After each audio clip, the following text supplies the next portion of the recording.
Hello mga kaburikit at kami nagbabalik. Ayan, nag-date kami ng aking lalabs, ng aking jowa. So samahan nyo kami kumain at mabusog at magdaldalan dahil first time namin kumain dyan. At yun na nga, umpisahan na namin ubusin ang napakaraming in-order ng aking jowa. Akala niya kasi kapag umorder kami, konti lang yung laman nung isang dish. Pero kada order talaga namin, kada order talaga dito sa China, yung mga servings nila ang lalaki. So, parang pang 2 o 3 tao palagi. So, yun na nga, ang dami niya. Actually, hindi namin naubos yan eh. Kasi ang dami-dami talaga. Yan. Second date namin yan, simula ng pagbalik niya. Kasi pangalawang balik niya dito sa China. So, 21 days kaming magkasama sa isang apartment. Yeah, so, para na rin kami nag-live-in. Para, malaman namin yung mga ugali namin pag nasa iisang bahay lang kami. Yeah, so far naman, napaka-funny niya. Lagi siya nagpapatawa. At ano naman siya sa mga game siya sa lahat ng mga pagkain. Mag-Philippine food, mag-Chinese food. Tinatry niya talaga. Lalo na yung mga Philippine food kasi lagi ko siyang pinagluluto ng mga Philippine food. At so far, lahat naman nagustuhan niya. Pwera lang pala dun sa ampalaya na ginisa na nilagyan ko ng itlog. Sabi niya, kumakain naman ako ng ampalaya pero walang itlog.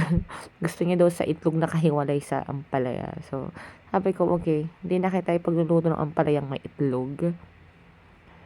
Pero lahat naman nagustuhan niya. Kahit yung mga kaibigan niya. Gustong-gusto nila yung mga niluluto kong Filipino dish. Sabi nga ng aking jowa, gusto rin nilang magtikim ng mga pagkain mo. Sa'yo na lang daw sila order. Pero sabi ko, hindi na kayo ng oras kasi syempre may trabaho ko pag gabi. Ako'y singer sa gabi at sa umaga. Ako'y nagko-part-time. Nililinisan ko yung bahay ng aking tropa. Yeah, foreigner din yun, taga England. So, sayang naman. So, kailangan nating rumakit. Sa panahon ngayon, kailangan magbanat ng buto. Hanggat kaya, hanggat pwede. Ay, may pakis pa. Parental guidance yun. Yeah, so, enjoy naman kami niya. Iniisip ko kung anong ginawa namin pagkatapos namin kumain.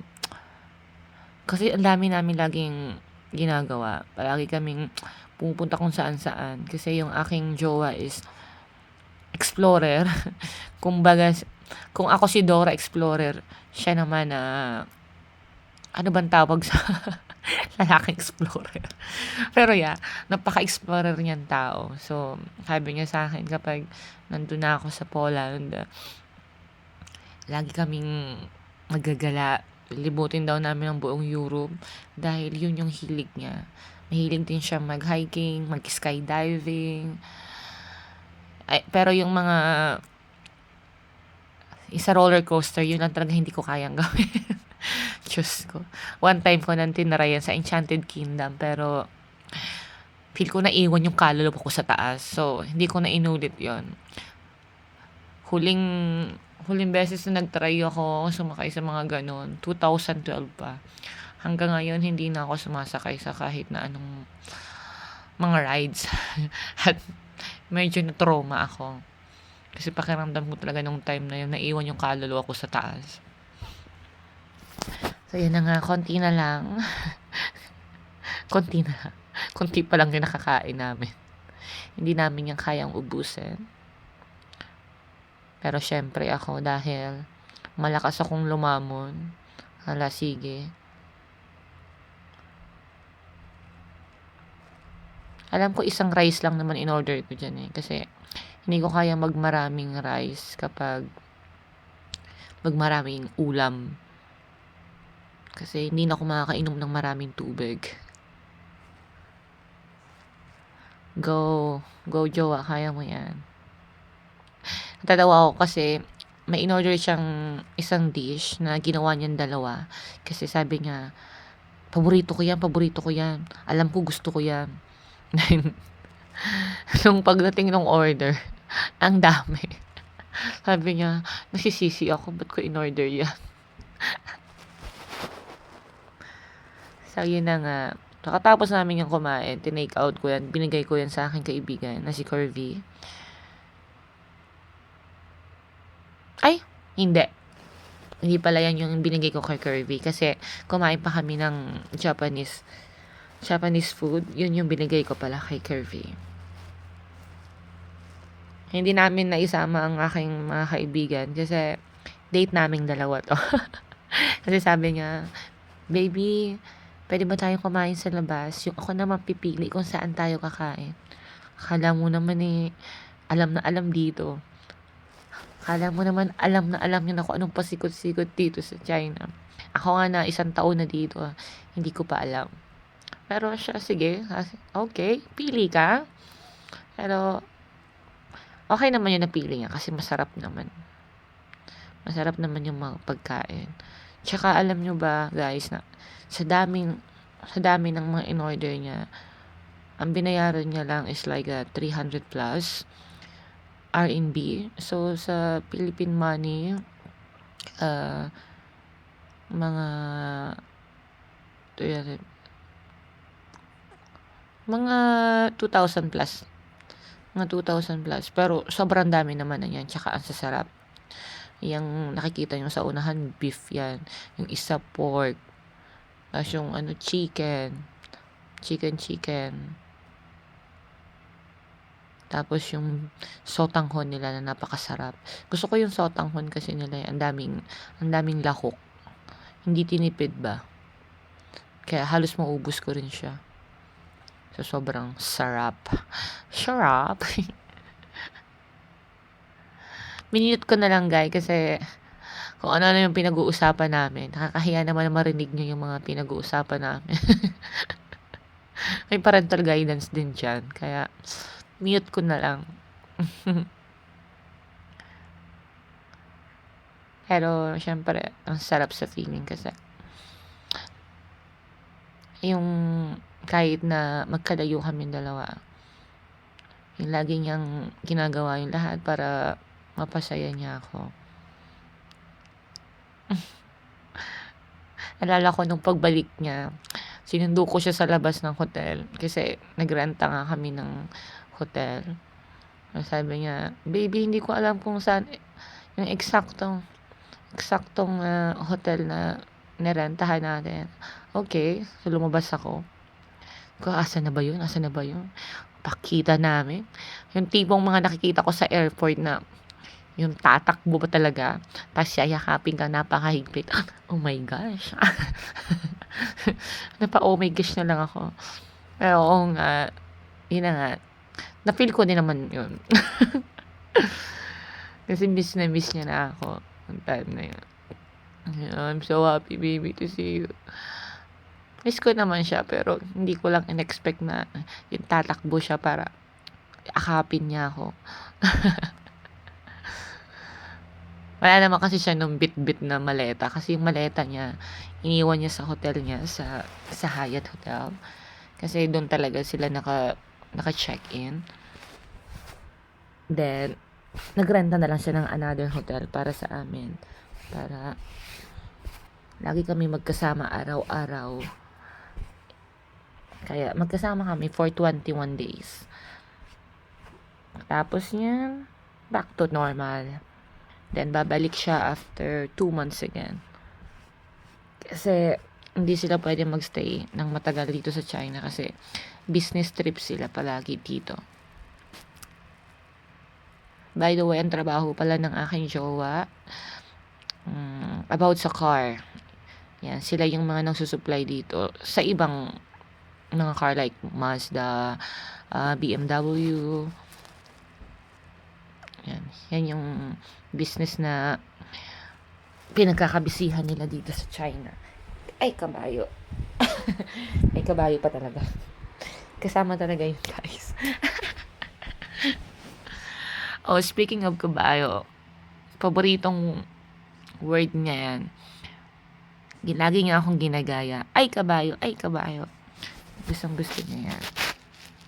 Kasi tinuturuan ko naman siya ng mga ibang Tagalog words para naman kahit pa paano pag may nakilala siyang mga Pinoy, sabihin niya na, "Hello, kamusta kayo? Salamat po."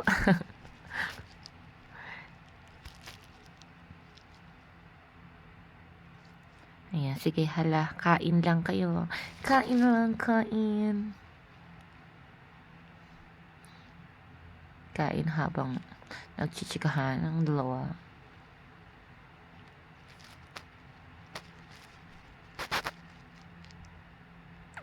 Ayun na nga. Malapit-lapit na rin kami matapos niyan kasi kailangan namin umuwi. Alam ko may pasok pa ako niyan eh. Kaya naghahabol ako. Naghabol ako sa oras.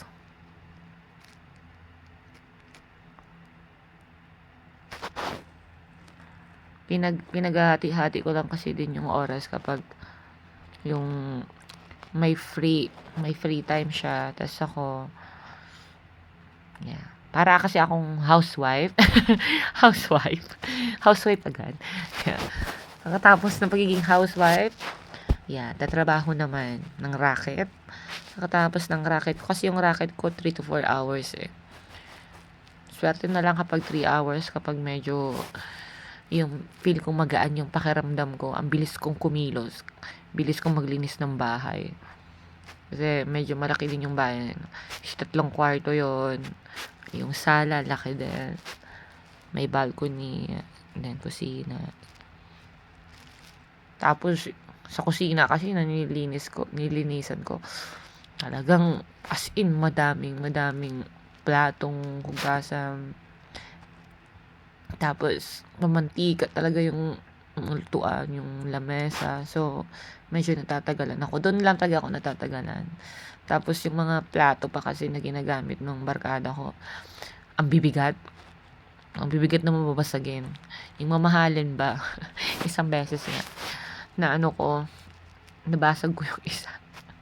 Kasi ang bigat, dumulas sa kamay ko. Tawag niya tuloy sa akin, Bella Destroyer. Joke lang naman. Joke niya lang yun. Aking kaibigan. Pero yun na nga. Malapit na kaming matapos. Dahil busog na kami. So, itatabaw na namin yan. Tabaw po means sa take out. Ay! May ano na naman siya. Purple guidance. Sorry na mga guys. Oh, ang sweet naman ng aking jowa. At ako hinalikan pa.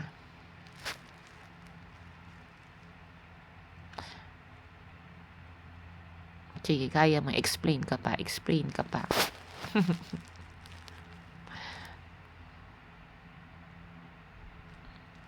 May in-explain ako sa kanya that time.